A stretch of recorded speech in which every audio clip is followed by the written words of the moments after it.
a show that tackles the big issues affecting the BVI and the rest of the Caribbean.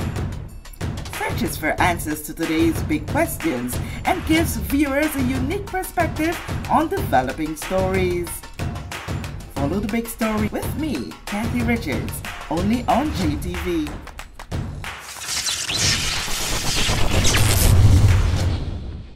This show is brought to you by the National Bank of the Virgin Islands, Cyril B. Romney Tertola Pier Park, NV Salon Spa Nail and Barbershop, the Wellness Center, Medical and Behavioral Health Clinics, Thistly Cross Deliciously Smooth Cider, HOV Medical, and Digicel. Sign up for Digicel Plus Home Light Bundles, faster internet, movies, and sports.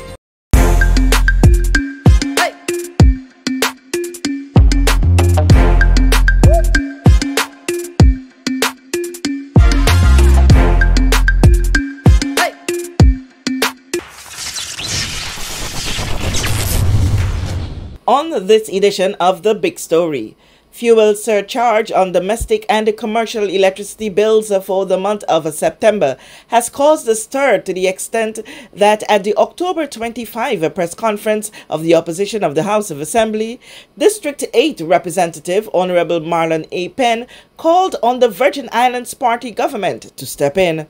October 26, I sat with the top team of the BVI Electricity Corporation.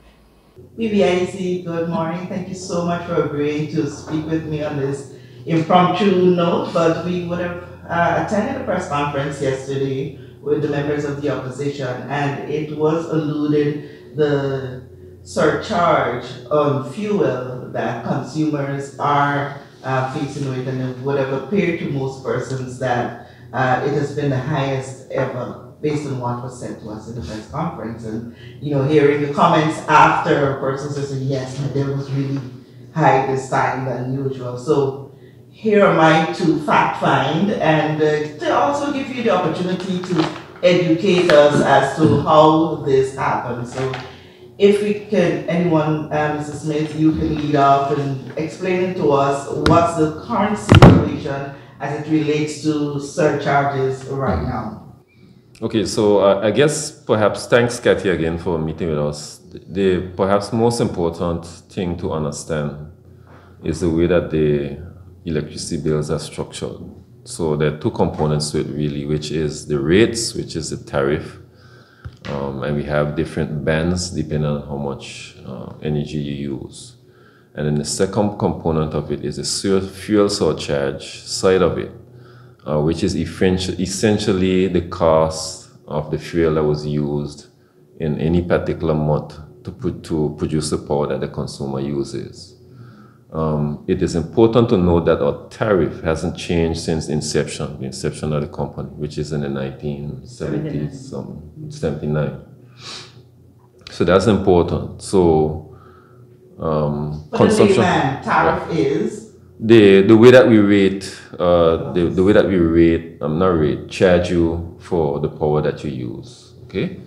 And there's in different bands. So there's 0 to 60, which is one rate, and then there's 60 to something else, which is another rate. I don't have it right in front of me. But what's interesting as well is that besides noting that that structure has not changed since the inception of the company, customers should note that two things have happened. Fuel cost, the cost of fuel has gone up just continuously over the past decade, right? And as a result, it costs the BVIEC more to produce each kilowatt of energy or each unit of energy that we sell. And because that cost is passed on directly to the customer, they would see an increase in the bill, right? In addition, in the British Virgin Islands, people have also building bigger homes and are consuming more electricity than before. And especially during this last summer, I know that a lot of individuals have been using the air conditioning units.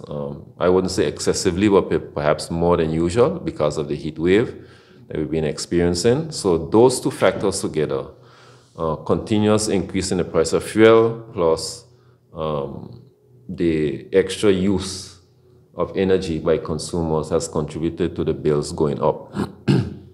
On the BVIEC side, the production side, our profits have not gone up, right, per unit. And that should be noted. So essentially what the customer is seeing is a combination of their additional usage plus the cost of fuel. Okay, so that's fundamentally why the bills have increased. Okay, if you could explain for us what the situation was like in terms of fuel surcharge between the last quarter of 2022 to now. Okay, so let the CFO share some figures in front of her that I think could help you with that. So just... Thank you, Kathy. So you just said before you asked the question, the customers are thinking that the 20 cents is the highest they have ever seen. I'll correct you on that. We have seen as high as 24 cents in the past year, over the past year from 2022. So for example, in October, we saw rates of 0.246. November, we had 0.189, so it went down. And then it further went down in December 2022 to 0.17 cents, 0.177 cents. In this year, we are seeing the rates, let's do the last quarter from July. We have 16 cents, 0.1626. August, we had 0.1584. And then, yes, September jumped up to 0.02011. So I guess customers would have seen a significant increase. That's like 0.5 cents increase. And so with the usage, as Dr. Smith said, with the increase of that to 20 cents, plus the usage, customers would indeed see a significant increase in their bills. And we must note here that the BVI Electricity Corporation has absolutely no control over the cost of fuel. And one more thing to note is that once we determine the average cost of fuel, the corporation bears the first 81.5 cents, the remainder of which is passed on to the consumer. Okay, given the fact that we see that it's considering the economic times and know what consumers are faced with, especially for domestic purposes, is there any way that the BVIEC can consume more of that surcharge? To do that would cut into our profitability, our ability to be financially viable, is what I should say. Because we're not here to be a profit-making machine, really. So if we are to absorb more of that fuel costs, you're actually cutting into our ability to be financially viable. And it's a reason why I made a point in the beginning that our basic rates have not increased since the inception of the institution, which if you account for inflation, right, essentially what happened in real terms, our rates have actually decreased over the years, right, in real terms. In nominal terms, it's the same. But when you take into account inflation, which essentially is the time value of money, I'll break it down even more, is the fact that the cost of living goes up, right? Goods and services increases, and the BVIEC has not actually kept pace with those inflationary pressures, right? So in real terms, our rates have actually decreased over the years, right? So for us, the concept really that at the board level that we've been looking at is we need to figure out a way to decrease the cost of fuel to BVIEC so that we don't have to pass on that cost. And also there's another avenue that we're looking at, which is to reduce the reliance on fossil fuel, right? So the main reason for BVIEC to encourage the use of renewable energy sources, especially where we have what we call independent power producers, right, is to actually offset the cost of fuel. So in effect, the fuel surcharge figure would fall substantially because the actual production of energy would rely less and less on fossil fuel, right? So we actually trying to deal with that at a strategic level.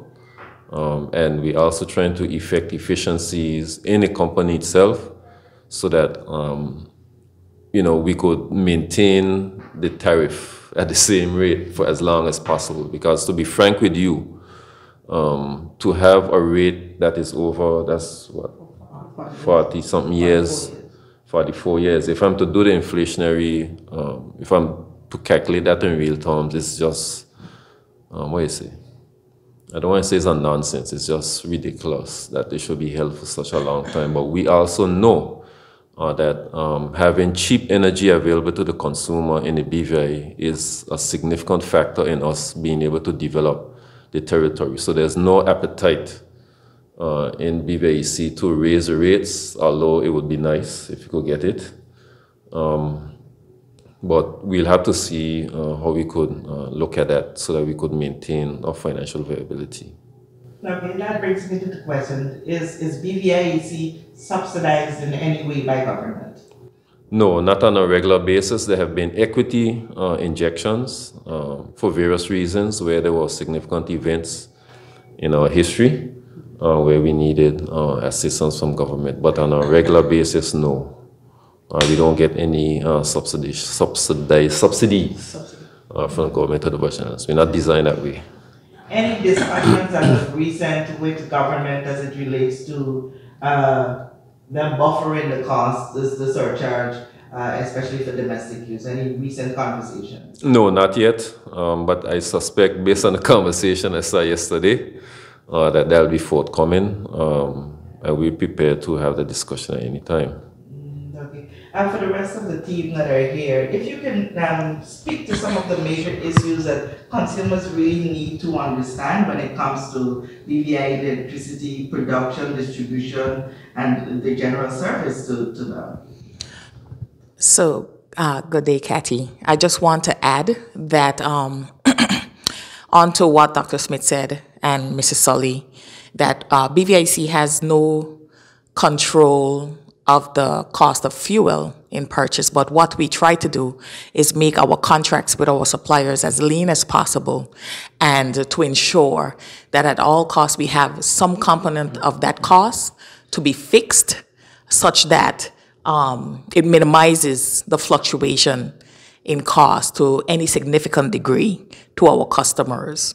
So just for general information, our fuel surcharge is the cost of fuel basically has a fixed component and a variable component, and that variable component is the portion of the cost of fuel that we cannot control, which is governed by the market, the global market. Okay. And before you pass that on, it reminds me of the other part of the conversation is that generally BVIEC have two companies that usually bid for contracts when that time comes up. Is there any perspective of looking for additional bidders, additional companies? You pass that one on. Yeah, so we have a transparent public tender process that we go through, and we get responses based on that. So the availability or the opportunity to bid for fuel contracts with BVIEC is open to the global market, really. Whoever wants to bid can bid. It just so happens that historically speaking, it's just been about 2. Yeah. So there is no way that BVIEC would try to attract others to bid? Beyond the public tender process, I don't know what else we could do. We have to be very transparent. We have to be very clear in how we do it. That process is something that's on our website. It's published in the media. I don't know what else we can do without thwarting or making the process opaque. Mm-hmm. Yeah. So over to Mr. Ibra. From your level of what you do, what it is that you would love the public to understand even better as it relates to the BVIEC's operations? Well, as my colleague before me said that the fuel surcharge, which we have no control over that. The fuel surcharge is multiplied by your usage. One way that the customers could control that is by how they use the electricity in their home. There are a lot of energy saver equipment now, bulbs, fridge on the market right now. They could perhaps try to purchase these stuffs, and the way they use their electricity at their home could help a great deal to reduce their bill. Okay, example of conserving, apart from replacing the existing ones that you have. You were talking earlier about okay. use the AC. Okay, one thing you could do, try to turn off your stuff when you leave in home, your fan. Would you be surprised that people leave their fan running and go to work? Okay, would you be surprised? And next thing, that your AC, if you have an AC in your room with a fan, if you run that AC for a certain amount of hours and you turn it off, as long as the room stay cold with the fan circulating the air, that will keep the room cool. So it's no sense you have to run your AC from 6 p.m. until 6 a.m. the next morning. You could try to avoid that and do things like that, and that will help your usage of your electricity. As a consumer myself of electricity, I usually focus very heavily on the management of electricity in my home. I have 2 kids in my household, and they tend to want to be into the refrigerator and these type of things a lot, run into the bathrooms and turn on and off stuff, and I'm usually behind them a lot. I advocate strongly for their management and how they use the electricity and make sure they turn off stuff when not in use, because kids have a tendency of wanting to be in the living room and just went in the bedroom and leave the fan on and this type of stuff. So I'm very concerned about how they manage, and keeping things to a minimum. So that's where I focus on. So I would encourage customers to focus on the management and the consumption of electricity in their home, especially once you have kids. Okay, so how do we respond to this notion? I think sometime back, I can't remember how I came to this information, but it's always been said, it's always stuck in my mind, having been said by someone, that the frequency in which you flip a switch also affects your meter reading. If within an hour I'll be flicking 2, 3, 4 times because I'm in and out of this room, so I'm on, off. Is that a myth or is it factual? I think it's more or less a myth, because ideally you're paying for the power you use. So wouldn't you want to turn off something if it's not in use versus the short interval where you might have a spike? For instance, when you turn it on to use it, would you want to leave it on versus trying to turn it off and consume? So it's more of a myth surrounding the whole principle of how electricity operates. Stuff that are kind of motorized would tend to pull a higher summer electricity initially once it starts up. But then once the phase is gone, everything is running smooth. And if you're finished with the equipment, you should turn it off. You shouldn't be afraid to turn it off and leave it there for hours, because it will consume a lot more for the duration of time that it's on versus the short period when it take the high startup power in the first instance. So you have to understand the principle, and then you'll know which side you want to work on. Okay. All right. I just want to touch base from a billing perspective. I would like to encourage customers to please visit our website in terms of understanding their bill in the breakdown of how they are billed monthly. We have been getting some concerns about an increase in their bills, and most times people would like to throw out the words of, oh, the meter spiked and all of this stuff and what's not. There's a high percentage of our meters that are read communicating with our office. So the billing department is able to go through your daily usage of your meter, and what you would characterize as a spike is not a spike, it's your usage increasing. As my colleague said, in terms of the use of certain appliances, especially the AC unit, if you would minimize the use of that, it would also help in terms of, instead of having it on from 6 to 6, you can have it on for a few hours just to cool the room and all that stuff. Because if you have fuel rates increasing and you also have your usage increasing, that's basically like a double whammy in terms of making the cost increase in your bill in every month, right? And also there have been a few rumors in terms of when fuel rates are going down, that is not being, passed on, which I can say that information, those rates are passed on, because even when during the pandemic in 2020, when the fuel rate was very low, in the months of like April, we saw 4 cents. And it continued on to even 2 cents and 3 cents going on into those months. And then we started seeing it increasing again in the beginning of 2021, back up to normal of 6, 7, and 9 cents. And now we're actually, as we said, we're at 20 cents this month, right? So once there is a decrease, we do pass along those savings onto the consumers. But I just want to encourage customers to please visit our website in terms of understanding their bills. Awesome. So before we close off, this was great information, and I know there are a lot of clarity, while some people may still have their own little questions.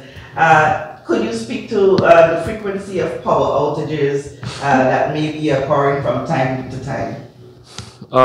There's a bunch of different reasons for that. Some of it is environmental outside. Up to this morning we had, and that's not environmental, that's, I don't know what to call that. Yeah, we had a situation this morning where there was an accident. Someone hit a pole, broke the pole, I guess is the proper English. And the feeder tripped as a result, so that's not us, really. There's situations where we have, things falling on the line. That happens. There are also situations where we have concerns in the power station where, in order to maintain the system, we take load off, which would be one of the feeders, etc. That also happens. This month we also had weather conditions that contributed to issues on a distribution system outside. That was done. Actually, also on the transmission line as well, we had to do repairs. That happened as well. So it's a combination of things. In some cases, where we're having challenges at Pacopan, the feeders coming off might be as a result of load shedding that we need to do so that Wickhamski and all those guys stay on, right, just to maintain the system. In other cases, the environmental and climatic issues, lightning strike a line, a board or something short out 2 phases, it happens. Other cases where people hit the poles, accidents. There have been a lot of instances since I've come back into the company, where we have heavy equipment pulling lines down. And those are quite expensive for us, financially as well as reputationally. Right. And we also have situations where we have concerns in the power station that we can't deal with besides load shedding. So it's a whole combination of things is the reasons why. But what I'd like to state is that there should never be the thought, a concept in anyone's minds that BVIEC takes a pleasure in taking the power off.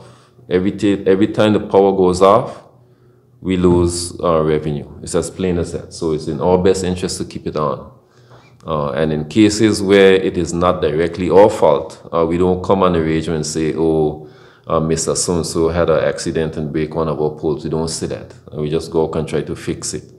But it's our goal to always keep the power on to the customer 100% of the time. But that is not possible, right? Some people would say, oh, United States, my power never went off. Yes, but they have interconnected grids where they might have a nuclear power plant in Maine. They might have, well, they don't have diesel stations mostly. They might have a steam turbine plant somewhere else. They might have a hydro plant somewhere else. And when they have a problem in one of those power stations, the other power stations on that grid takes up the load. So in the Caribbean, we have a unique challenge in that our systems are isolated. So whenever we have any of the islands in the Caribbean, whenever we have an issue, we have to deal with the issue ourselves, as opposed to in the United States or Europe or somewhere else, where they have these interconnected grids that whenever there's a problem in one place, everybody else chips in, so to speak.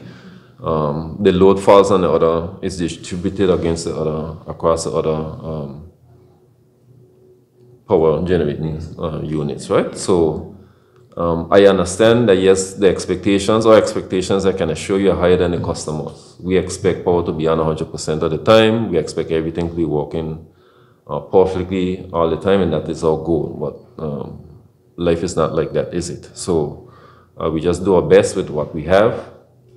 Now, what I'd like to also say, though, and this might be a controversial subject, but it's worth mentioning, that we have a serious problem with energy theft in the BVI, right? And it's also undermining our ability to serve the honest and good customers that are on the system, right? And we also need to make note of that.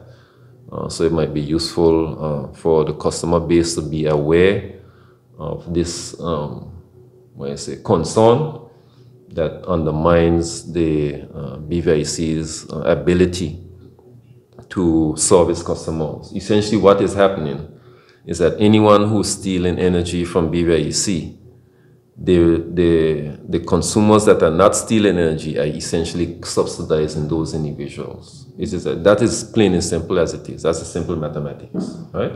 So we need to be aware of that as well. So what I just like, and the team, I'm sure, would voice this, would repeat this many times, is that we do our best to keep the power on. Yes, we have some externalities that makes it challenging at times, but we do our best, and the customer base should be always assured that we're doing everything in our power to keep energy at their meters 100% of the time.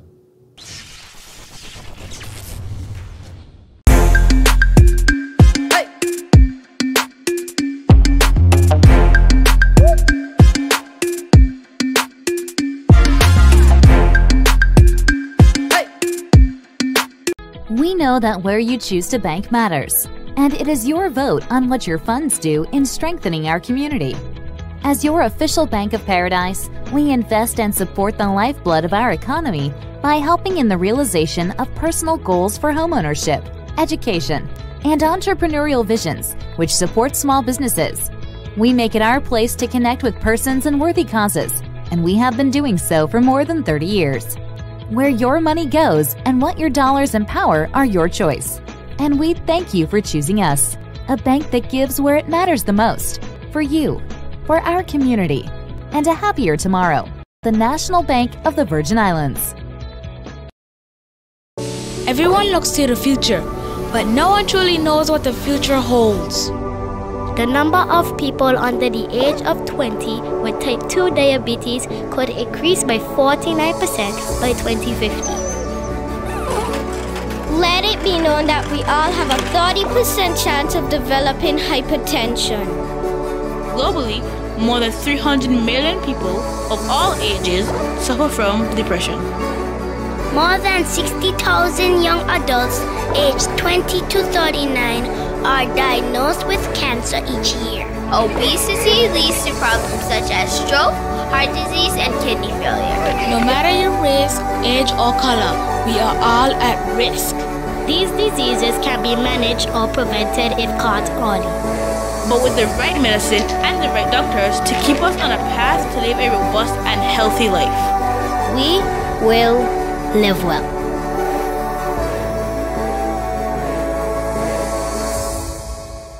Plug into Digicel Plus and get even more entertainment with Disney Plus included. The best of Disney, Pixar, Marvel, Star Wars, and National Geographic all in one place.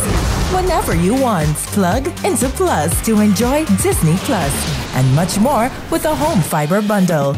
Sign up today. Digicel Plus.